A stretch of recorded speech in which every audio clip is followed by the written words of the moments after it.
प्रयागराज संतों की तपस्थली है और महाकुंभ के मौके पर अलग अलग के जो तप के विधान है वो दिख रहे हैं। इस वक्त हम वैष्णव जो अखाड़े होते हैं उसमें दिगंबर अनी अखाड़े में मौजूद हैं और दिगंबर अनी अखाड़े के महामंडलेश्वर हैं स्वामी नामदेव दास त्यागी।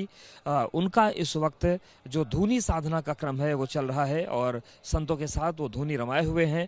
काफ़ी कठिन साधना ये मानी जाती है और वही साधना ये इस वक्त चल रही है। तो वैष्णव परंपरा की ये बड़ी कठिन तपस्या होती है, बहुत कठिन विधि होती है और वही जो कठिन विधि है वो इस वक्त चल रही है। आप देखिए तीन तरफ से धूनी रमी हुई, हालांकि धूनी की संख्याएं अलग अलग हो जाती हैं। धूनी 3 भी होती है, धूनी 5 भी होती है। इसके अलावा धूनी जो कोट खप्पर होती है सिर में धूनी रखी जाती है। हालांकि उसका जो काल माना जाता है बसंत पंचमी से गंगा दशहरा तक माना जाता है। लेकिन आप देखिए ये एक कह सकते हैं कि वैष्णव अखाड़ों की हठ योग की परंपरा है। एक तरफ महाराज जी धूनी में हवन कर रहे हैं, दूसरी तरफ आप देखिए किस तरीके से दूसरे संत हैं जो वो यौगिक क्रियाओं को कर रहे हैं। तो अब जान लेते हैं कि इस साधना को क्या कहते हैं और ये जो साधना है आखिर क्यों की जाती है।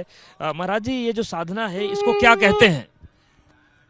ये साधना जो हो तो है विश्व शांति के लिए, सुख शांति के लिए, ग्राम शांति के लिए, शहर शांति के लिए, जो मोहल्ले होते वो शांति के लिए, जो जहाँ है वो शांति से रहे, विश्व का कल्याण हो, ये सब लेकर के ये अनुष्ठान किए जाते हैं।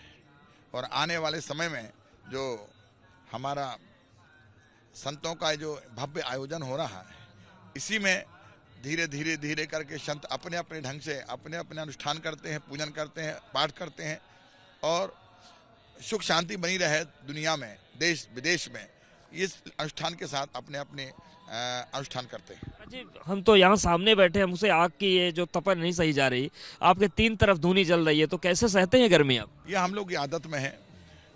ये शुरू से धूनिया तापना शुरू करते हैं तो पूरे जो लगातार धीरे धीरे धीरे करके बढ़ाते रहते हैं और फिर तापना शुरू कर देते हैं।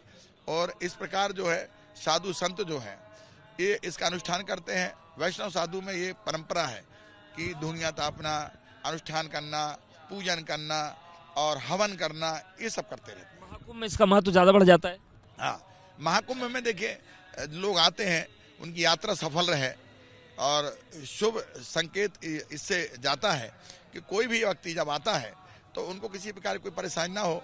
ये सनातनी कार्यक्रम है, सनातनी भव्य और दिव्य ये महाकुंभ है। इस महाकुंभ में लोग शांति से आ सके, शांति जा सके और सफल कार्यक्रम हो सके, उसके लिए हम लोग अनुष्ठान कर रहे हैं। जी माला बहुत अलग अलग ढंग की आपने पहनी, इन मालाओं का कुछ इस तपस्या से पता है? बहुत सारी मालाएं अपने अपने ढंग से, बहुत सारी मालाएं हैं। तुलसी की माला है, 84 है, हजारिया है, यहाँ नाना प्रकार की हैं। ये जो मालाएं हैं ये अलग अलग हैं। अब विस्तार रूप से तो बहुत टाइम लगेगा, पर संत अपने ये वेशभूषा हमारी और आभूषण है, ये हमारा संत का आभूषण होता है।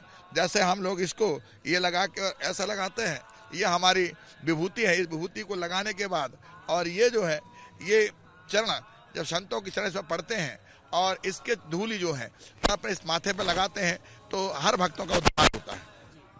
ये भक्त जो आ रहे हैं प्रयागराज कुंभ में स्नान के लिए, उनकी यात्रा सफल रहे, जो कुंभ चल रहा है वो शांतिपूर्ण रहे और इसका वैभव पूरी दुनिया में बढ़ता रहे, इसके लिए ये धूनी की साधना चल रही है। और उनका कहना है कि हमारा कोई निजी हित नहीं है, लेकिन महाकुंभ का हित हो, महाकुंभ का वैभव बढ़े, जो लोग आए उनकी यात्रा सफल हो, इसलिए धूनी की कठिन साधना यहाँ पर की जा रही है।